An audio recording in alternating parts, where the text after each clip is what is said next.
ये वो अनमोल ग्रंथ,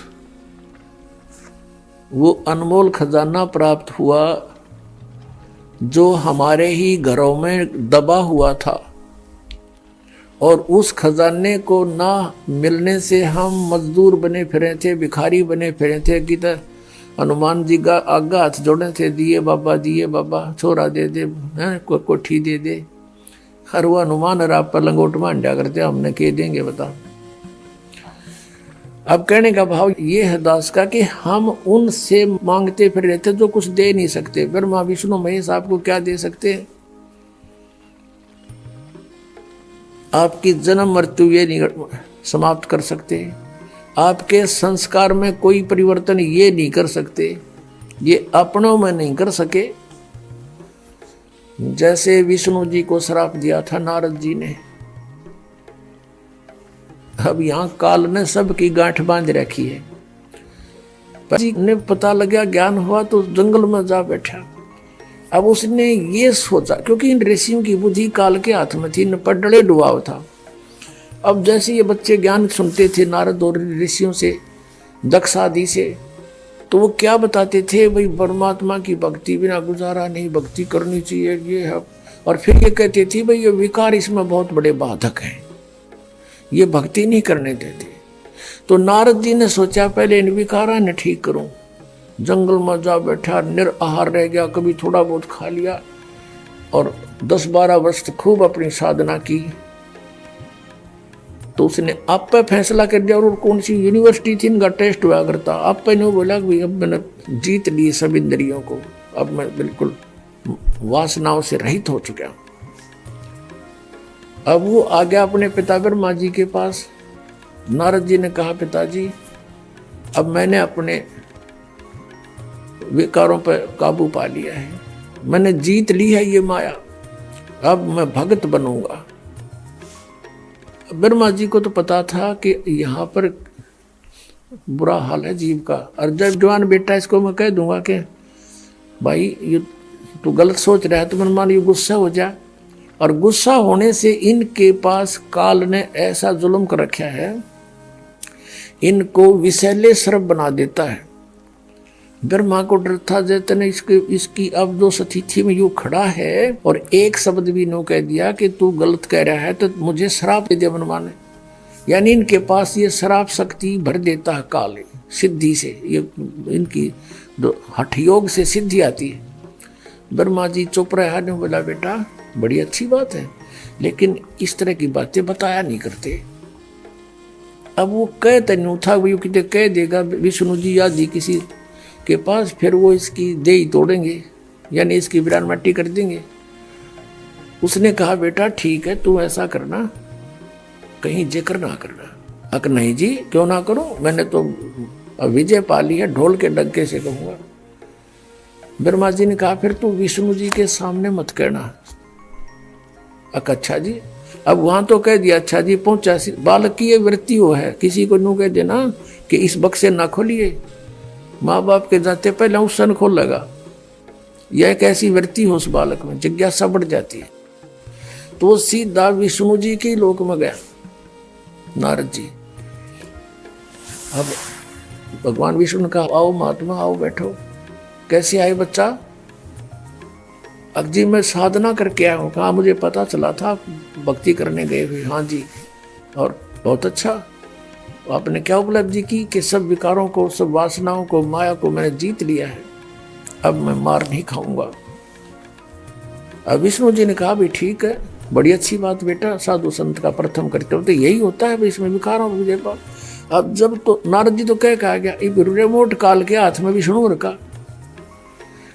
फिर पाछे तक काल ना प्रेरणा कर दी, उसको इस चिंता बनी रहती है कि अगर ये ब्रह्मचारी पद में पहुंचने लगे सारे, और बालक बच्चे कौन पैदा करेगा, मैं खाऊंगा कि। तो इसने विष्णु में बर्दी फूक कि इसको तो अभिमान हो गया, चल इसको अभी ठीक करता हूँ। विष्णु जी ने काल प्रेरणा से एक मायावी नगरी रच दी अपनी सिद्धि तय। 16 कला के भगवान है ये। और वहां पर एक राजा का स्वयंवर रच दिया, राजा की लड़की का स्वयंवर। दूर दूर से देश के नौजवान बच्चे आए हुए थे शादी करने के लिए। स्वयंवर का अर्थ होता था कि लड़की स्वयं अपना पति चुना करती थी, अपने पसंद का। माँ बाप के सिर से उलाहना उठ जाता था कि ऐसा ढूंढा, वो खत्म हो जाती थी इस तरह की समस्या। अब नारद जी उसी नगरी से गुजरा और ब्याह के गीत बहुत बुंडे हो हैं, आम आदमी में प्रेरणा हो जाए। सारा श्रृंगार कर औरतें गाने गा रही हैं, बहुत सुंदर नगर सजा रखा है। नारद जी ने पूछा भाई क्या हो रहा है? वहां बताया नागरिकों ने कि भाई यहाँ एक राजा की लड़की बहुत सुंदर है, अप्सरा आई है समझो, ऐसी है, और उसका विवाह हो रहा है। अब नारद जी का भी उठी अंगड़ाई। उसने सोचा रहे ब्याह भी करवा के देख लिया कि बूढ़ी बात से पिताजी ने करवा रखा, चाचा जी ने करवा रखा, छोटे चाचा जी ने करवा रखा, क्या फर्क पड़े है? पिताजी ब्रह्मा जी, चाचा इसका विष्णु जी, छोटा चाचा शंकर जी, सारे विवाह कराए बैठे। तो इस प्रेरणा से वो भूल भाल गया अपने उद्देश्य ने। फिर उसने सोचा यह लड़की मुझे पसंद कैसे करेगी, इतना लंबा चोटा कचकोल कटा रखा। तो उसने सोचा भाई तू भगवान से, विष्णु जी से उनका रूप मांग ले, बहुत सुंदर है भगवान।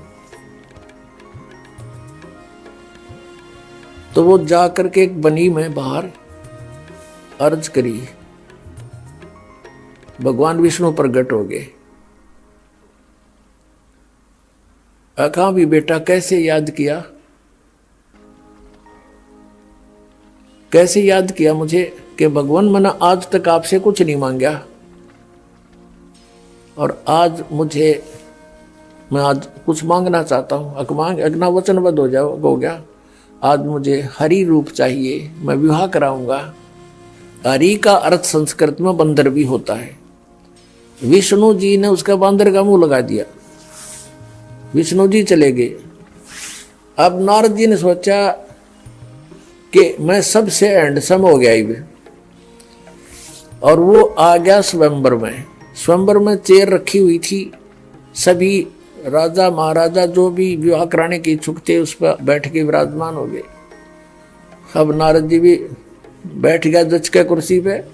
अब लड़की आई माला लेकर, वरमाला। अब जो ही वो नारद के पास आई तो कति सोच लिया था आते बनेगा काम। अब वो लड़की उसे आगे गुजर गई, आगे निकल गई। उसने सोचा लड़की का ध्यान नहीं पड़ा दिखे। अब वहां से उठ के खाली कुर्सी और थी, वहां जा बैठा, अकीब इधर से आओगी जब दिखूंगा। अब वो उसके पास से फिर आगे गुजर गई, थोड़ी सी पीछे हो के, बल्कि अकुआ सकल गूंडर लागे के मार दे जो रखे। तो जब वो आगे चली गई तो बहुत सोचने लगा क्या बात होगी।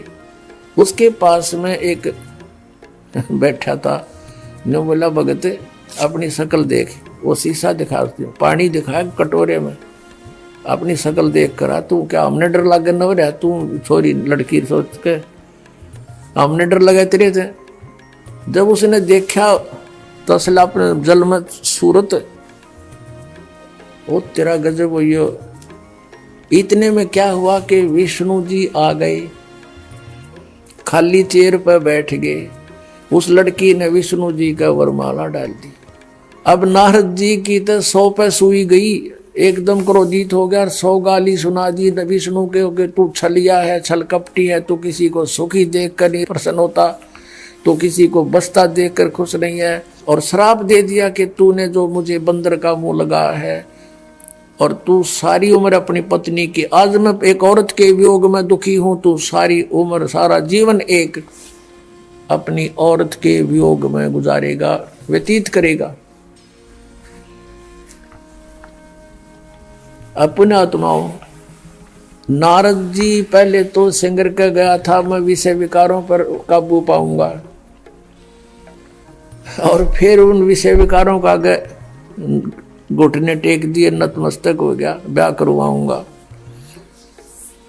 और फिर विष्णु जी को श्राप दे दिया। वो विष्णु जी उस श्राप को आप नहीं समाप्त कर सके, भोगना पड़ा नारद जी के श्राप। ये 3 ताप होते हैं।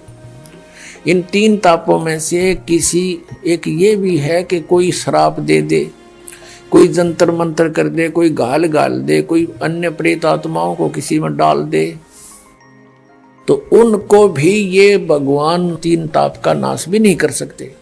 और कबीर परमेश्वर है, वो 3 ताप का नाश भी कर सकता है। आपके ऊपर कोई व्याधा किसी प्रकार की उसको पूर्ण रूपेण समाप्त कर सकता है।